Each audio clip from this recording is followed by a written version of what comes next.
கர்த்தருடைய பரிசுத்த நாமத்திற்கு ஸ்தோத்திரம் உண்டாவதாக.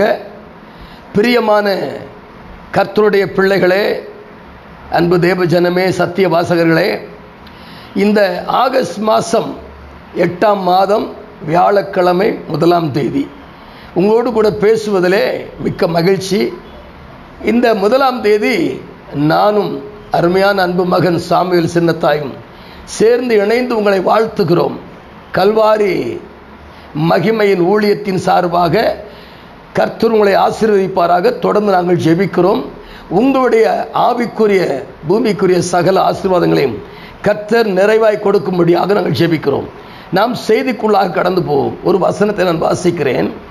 அப்போஸ்தலனாகிய பரிசுத்த பவுல் ரோமாபுரியருக்கு எழுதின நிருபம் 12ஆம் அதிகாரம் 2ஆம் வசனத்தை நான் உங்களுக்கு வாசிக்கிறேன். கவனித்து கேளுங்கள். நீங்கள் இந்த பிரபஞ்சத்திற்கு ஒத்த வேஷம் தெரியாமல் தேவனுடைய நன்மையும் பிரியமும் பரிபூரணமுமான சித்தம் என்னதென்று பகுத்தறியத்தக்கதாக உங்கள் மனம் புதிதாகிறதினாலே மறுரூபமாகுங்கள். பவுல் அப்போஸ்தலன் ரோமாபுரியருக்கு எழுதின, ரோமாபுரி சபைக்கு எழுதின ஒரு கடிதம், அந்த நிருபத்தை தான் இப்பொழுது உங்களிடத்திலே 12ஆம் அதிகாரம் 2ஆம் வசனத்தை வைக்கிறேன். மனம் புதிதாக வேண்டும் என்று, அப்படி புதிதாகும் பொழுது மறுரூபமாகிறீர்கள் என்று வேதம் சொல்லுகிறது. நல்லா கவனிக்க வேண்டும். இந்த 8ஆம் மாதத்தினுடைய வாக்குத்தத்தம் என்ன? மனம் புதிதாக வேண்டும், மனம் மறுரூபமாக வேண்டும் என்பதுதான் உடைய பிரதான நோக்கம். இந்த நாளிலும் நீங்கள் அறிய வேண்டிய காரியம் என்ன என்றால், மனசை சார்ந்த ஒரு 3 காரியம் என்ன அப்படின்னா, மனசு அப்படின்னா எண்ணம், சிந்தை, நினைவு. இந்த நினைவுகள், எண்ணங்கள், சிந்தைகள் இந்த மனதை பாதிக்கிறதாகவே இருக்கிறது. நீங்க நினைக்கலாம், நீங்க மனம் திரும்பி இருக்கலாம், ஞானஸ்நானம் பெற்றிருக்கலாம், ரட்சிக்கப்பட்டிருக்கலாம், சத்தியத்தை கை கொண்டு வாழலாம். ஆனால் நீங்க உங்க மனசை கேட்டு பாருங்க, உங்க மனசு புதிதாக இருக்குதான்னு கேட்டு பாருங்க, இருக்காதுங்க. மனம் அவ்வளவு சீக்கிரம் புதிதாகாது, புதிதாக விடாது. ஏன்னா நாம் இந்த பிரபஞ்சத்தில் தான் வாழ்கிறோம். ஆனால் பிரபஞ்சத்தை இருந்தாலும் தேவனுடைய ராஜ்யத்தை உள்வைத்து வாழ்கிறதுனால நம்முடைய வாழ்க்கையில் நாம் இந்த மனமானது புதிதாவதற்கு நாம் நிறைய பிரயாசப்பட வேண்டியது அவசியமாக இருக்கிறது. நீங்கள் எதுக்கு கேட்பீங்க, அது எதுக்கு பிரயாசப்படணும்? இயேசு கிறிஸ்து சிலுவையில் எல்லாவற்றையும் செய்து முடித்து விட்டார் அப்படின்னு நினைப்பீங்க. முடித்தது உண்மைதான். அவர் முடித்தாலும் நாம் சில காரியங்களை நாம் செயல்படுத்துவது அவசியமாக இருக்கிறது. நீங்கள் வாரம் ஒரு முறை பரிசுத்த ஆராதனைக்குள் செல்கிறீர்கள், பரிசுத்தமான மெய் ஆராதனைக்குள் செல்கிறீர்கள். அங்கே பாடுறீங்க, துதிக்கிறீங்க, ஆராதிக்கிறீங்க, கர்த்தருடைய வார்த்தையை கேட்குறீங்க. அந்த வார்த்தையானது உங்களுக்கு தினம்தோறும், அன்றைக்கு ஞாயிற்றுக்கிழமை கேட்கிற சத்தியமானது திங்கள், செவ்வாய், புதன், வியாழன், வெள்ளி, சனி என்று சொல்லி 6 நாளும் தொடர்ச்சியாக அந்த செய்தியை கொண்டு ஆத்துமாவையும் ஆவியையும் சரிப்படுத்துவதற்கு வேத வசனத்திற்குள்ளாக போய் நம்முடைய ஆவி எப்படி இருக்கு, நம்ம மனக்கண்ணை திறந்து பார்க்கணுங்க. நம்முடைய அதாவது நம்ம கண்கள் கண்ணாடியில் நிற்கிற போது நம்முடைய முக தோற்றத்தை பார்க்கிறோம். ஆனால் சத்திய வசனத்திற்குள்ளாக போகும் பொழுது அது ஒரு கண்ணாடி என்று வேதம் சொல்லுகிறது. யாக்கோபுல சொல்றாரு, கண்ணாடி என்று சொல்றார். அந்த கண்ணாடியிலே நம்முடைய மனதை பார்க்கும் பொழுது மனம் புதிதாக இருக்குதா என்றால் இல்லைங்க, மனம் புதிதாகலை. எல்லாரும் புதிதாயிட்டு சொல்லுவாங்க, ஆனால் புதிதாகலைங்க. நீங்கள் நல்லா அறிய வேண்டிய ஒரு காரியம் தெரியுமா?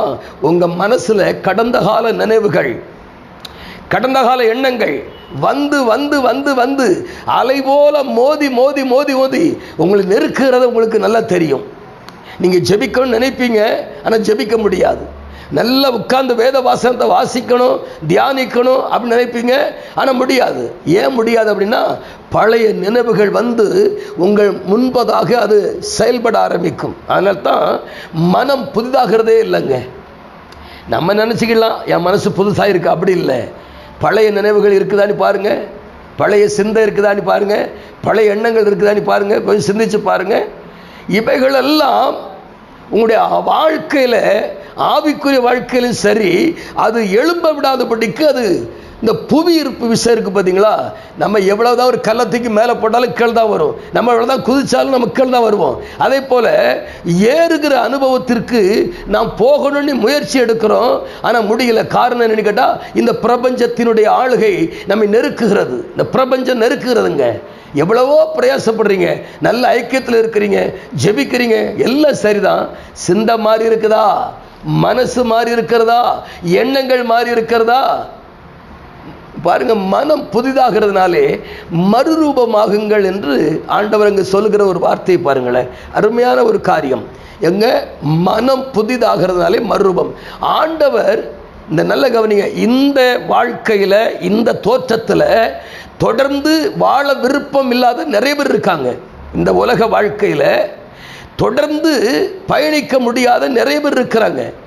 பரிசுத்தமாக வாழணும், மகிமையாய் வாழணும், கர்த்தருடைய சித்தத்தை செய்யணும் அப்படின்னு விரும்புகிறாங்க, ஆனால் முடியலை. ஆண்டவர் சொல்கிறாருன்னா, நீங்கள் மறுரூபமாகுங்கள். அப்படின்னா என்ன அர்த்தம்? இப்போ இருக்கிற சாயல் இருக்கு இல்லையா, இந்த சாயலில் இருந்து நீங்கள் மறுரூப சாயலுக்கு வர வேண்டும் என்று தேவன் விரும்புகிறார். தேவனுடைய விருப்பம் தான். என்ன ஆகணும்? நீங்கள் மகிமையின் சாயலுக்குள் வர வேண்டும், மறுரூப சாயலுக்குள் வர வேண்டும். ஆனால் பிரியமான கர்த்தருடைய பிள்ளைகளே, அருமையான தேவஜனமே, நீங்கள் சபையோடு இருங்க, ஆனால் சத்தியத்தோடு இருங்க. சபைக்குள் இருந்தாலும் சத்தியத்தோடு இருக்கணும். வாரம் 6 நாளும் மோசே மலையின் மேல் 6 நாள் உட்கார்ந்து தன்னை சரி செய்து கொண்ட பொழுது 7ஆம் நாளில் கர்த்தர் மோசேயோடு கூட பேசினார் என்று வேதம் சொல்லுகிறது. யாத்திராகமம் 24ஆம் அதிகாரத்தில் நீங்கள் வாசிங்கன்னா 15-16 இருக்கும். 6 நாள் அவன் மலையின் மேல் உட்கார்ந்து தன்னை சோதித்து அறிந்து, தன்னுடைய பழைய நிலையெல்லாம் விட்டு, பழைய எண்ணங்கள் எல்லாம் மறந்து, மனம் திரும்பி தேவனுடைய சத்தத்தை கேட்பதற்காய் காத்திருக்கிறான். கர்த்தர் அவனோடு கூட பேசுகிறார். போகும்போது வெறுமையாய் போனான், வரும்பொழுது மகிமையோடு திரும்ப வருகிறான், மகிமையின் சாயலாய் திரும்பி வருகிறான். பிரியமான தேவஜனமே, தேவ சமூகத்தில் காத்திருக்க பழைய நினைவுகள், பழைய எண்ணங்கள், பழைய சிந்தைகள்லாம் என்ன செய்யுது? நம்மை விட்டு விலகிறது. நாம் புதிய சாயலாய், புதிய தோற்றமாய், மறுரூப சாயலுக்கு நம்மளை கர்த்தர் சிலர் மாற்றுகிறார். அதனால் இன்னைக்கு மனம் எப்படி இருக்குன்னா, நிறைய விஷயத்தில் பாதிக்கப்பட்டிருக்கலாம். பாதிக்கப்பட்டு அந்த பாதிப்பு என்ன ஆயிட்டுன்னா, ஒரு அரண் போல் ஆயிற்று அப்படின்னு சொல்லி 2 கொரிந்தியர் புஸ்தகம் 10ஆம் அதிகாரம் நான் வாசிக்கிறேன். 2 கொரிந்தியர் புஸ்தகம் 10ஆம் அதிகாரம் 3ஆம் வசனத்திலிருந்து வாசிக்கிறேன். கவனிச்சு கேளுங்க. மனசை குறித்து இங்க என்ன சொல்றாரு பாருங்களேன். வாசிக்கிறேன். நாங்கள் மாம்சத்தில் நடக்கிறவர்களாக இருந்தும் மாம்சத்தின்படி போர் செய்கிறவர்கள் அல்ல. மாம்சத்தில் தான் இருக்கிறோம், ஆனால் மாம்சத்தின்படி போர் செய்கிறவர்கள் அல்ல. அப்படின்னா மாம்சங்கிறது வேறு, சரீரம் என்பது வேறு. இந்த ரெண்டுக்கு இடையில தாங்க இந்த மனசானது கடந்து ஒரே போராட்டத்துக்குள்ள இருக்குதுங்க. ஒரு பெரிய போராட்டத்துக்குள்ள இருக்குதுங்க. மன அமைதி கொள்ள மாட்டேனுது. மனம் திரும்ப முடியலை. மனம், எண்ணம், நினைவு, சிந்தை எல்லாம் சேர்ந்து ஒரே குழப்பத்துக்குள்ள இருக்குதுங்க.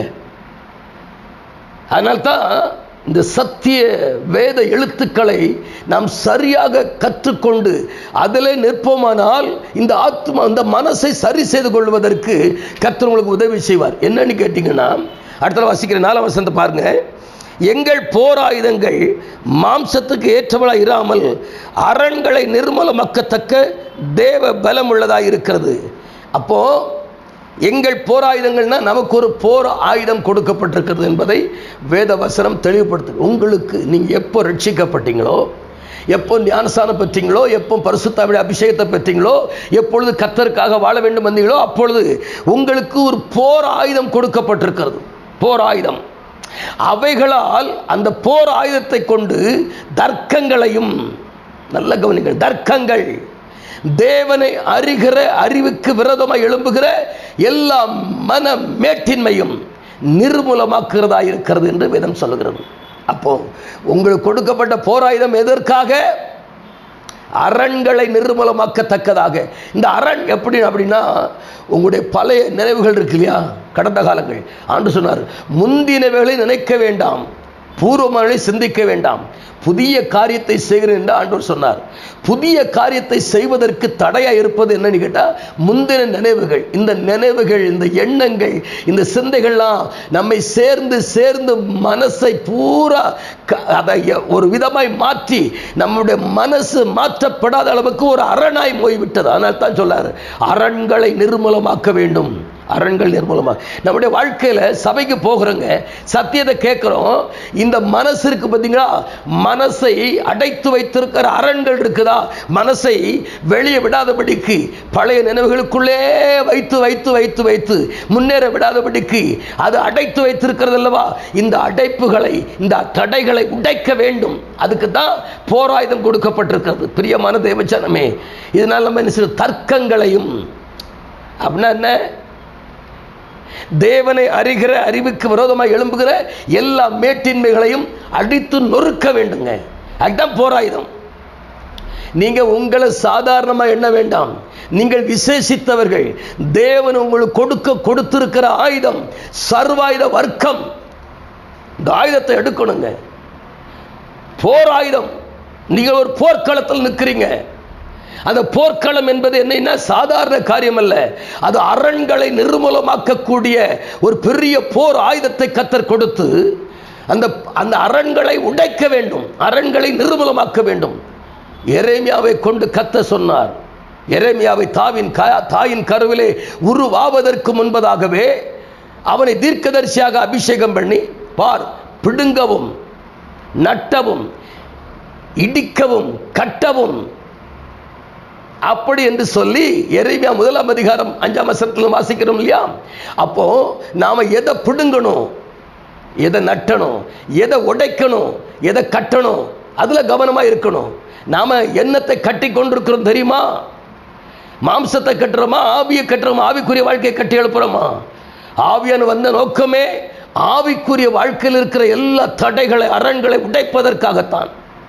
அதனால தான் அவர் சொல்லார், பலத்தினாலும் அல்ல, பராக்கிரமத்தினாலும் அல்ல, கர்த்தருடைய ஆவியானவரால் எல்லாம் ஆகும். ஆவியானவரை கொண்டு ஆவியானுடைய ஆளுகையிலே நின்று செயல்படுவதற்காகத்தான் கர்த்தர் நம்மை அழைத்திருக்கிறார். நமக்கு ஒரு பெரிய யுத்தக்களம் இருக்கிறது, ஒரு பெரிய போர்க்களம் இருக்கிறது. அந்த போர்க்களத்தில் நின்று கொண்டு வசனத்தை கொண்டு, வசனம் என்பது அக்னியாக இருக்கிறது என்று சொல்லுகிறது, சம்மட்டியாக இருக்கிறது. இந்த சம்மட்டியை கொண்டு இந்த அரணை உடைக்கணுங்க. அரணை உடைக்கணும். சம்மட்டியை கொண்டு, வசனமாகிய சம்மட்டியை கொண்டு அரணை உடைத்து உடைத்து உடைத்து உடைத்து, எங்க சபைக்கு போற அன்னைக்கு உடைக்கிறது மட்டும் இல்ல, திங்கட்கிழமையிலிருந்து சனிக்கிழமை வரைக்கும் உடைத்து கொண்டே இருக்க வேண்டும். அப்படி உடைக்க உடைக்க உடைக்க உடைக்க தான் அரண்கள் நிர்மூலமாக மனம் புதிதாகும் பொழுது மறுரூப சாயல், தேவன் வைத்திருக்கிற மகிமையின் சாயல், தேவன் நமக்கு வைத்திருக்கிற மறுரூப சாயல் வெளிப்படும். ஆனபடினாலே இந்த மகிமையின் சாயலை அடைவதற்காகத்தான் அவர் சொல்றாரு, நீங்கள் இந்த பிரபஞ்சத்திற்கு ஒத்த வேஷம் தெரியாமலும் தேவனுடைய நன்மை, பிரியம், பரிபூர்ணமான சித்தம் என்னதென்று பகுத்து அறியத்தக்கதாக மனம் புதிதாகணும். பகுத்து அறிய மனம் புதிதாகணும். மனம் புதிதாகிறனாலே மறுரூபமாக வேண்டும். 3 காரியத்தை சொல்லுகிறார். நீங்கள் பகுத்து அறிய வேண்டும், 2வது மனசை புதிதாக்க வேண்டும், 3வது மறுரூபத்துக்குள்ள போகும். மறுரூபம் என்பது தேவன் நமக்கு கொடுத்திருக்கிற ஒரு பெரிய ஸ்லாக்கியம். இந்த சாயலைத்தான் ஆதாம் இழந்து போன சாயலை மறுபடியும் நமக்குள்ளே கொண்டு வருவதற்காகத்தான் ஆண்டவராகிய இயேசு கிறிஸ்து இந்த உலகத்திற்குள் வந்தார் என்பதை, அந்த மகிமையின் சாயலை நீங்கள் அறிந்து அனுபவித்து வாழ வேண்டும். ஏனென்றால் இந்த பொல்லாத பிரபஞ்சத்தில் நாம் வாழ்ந்து கொண்டிருக்கிறோம். பொல்லாத பிரபஞ்சம் நமக்குள்ளே இருந்து நாம் இந்த பொல்லாத பிரபஞ்சத்திலே வாழ்ந்தாலும் இந்த பிரபஞ்சத்தில் இருந்து கரைவிடாதவர்களாக பரிசுத்தமாக வாழ்வதற்காக தேவன் நம்மளை பிரித்து எடுத்திருக்கிறார் என்பதை அறிந்து கொண்டு வாழ்வதற்கு உங்களை ஒப்புக் கொடுங்கள். சரிங்களா? அரண்களை நிர்மூலமாக்கும்படி உங்களுக்கு போராயுதம் கொடுக்கப்பட்டிருக்கிறது. நாம் ஜெபிப்போமா? மகா பரிசுத்தமும் கிருபையும் இரக்கமும் நிறைந்த அன்பு பிதாவே, இந்த 8ஆம் மாதம் 1ஆம் தேதியில ஆண்டவரே, நீர் எங்களுக்கு கொடுக்கிற ஒரு பெரிய காரிய வாக்குத்தத்தம் என்ன? உங்கள் மனம் புதிதாகாமலே இருக்கிறதே. இந்த மனம் புதிதானால் நீங்கள் மறுரூபத்துக்குள்ளே வருவீர்கள். மறுரூபத்துக்குள்ளே வரும்பொழுது மகிமையின் சாயலை அடைந்து உன்னதமானவரோடு இணைந்து இசைந்து வாழ்கிற ஒரு பெரிய மாபெரும் மாற்றம் உண்டாகும் என்று இந்த வசனத்தின் அடிப்படையில் நீர் எங்களோடு கூட பேசுகிற உமக்கு நன்றி ஆண்டவரே. நாங்கள் மனம் புதிதாகி மறுரூப சாயல்லே, மகிமையின் சாயல்லே தேவனோடு கூட இணைந்திருப்பதற்கு எங்களுக்கு கொடுத்ததான இந்த 8ஆம் மாதம் 1ஆம் தேதி வாக்குத்தத்தத்திற்கு உமக்கு நன்றி. கேட்கிற ஒவ்வொருடைய வாழ்க்கையிலும் மனம் புதிதாக இருக்கிறதா என்று சரி செய்து கொண்டு மனசை புதிதாக்கி வாழ கர்த்தர் உதவி செய்வீராக. பொறுப்படுங்க. கேட்கிற ஒவ்வொருவரையும் கர்த்தர் ஆசீர்வதிப்பீராக. நிறைவு தங்கட்டும். இயேசுவின் நாமத்தில் ஜெபிக்கிறோம் நல்ல பிதாவே. ஆமேன், ஆமேன். God bless you.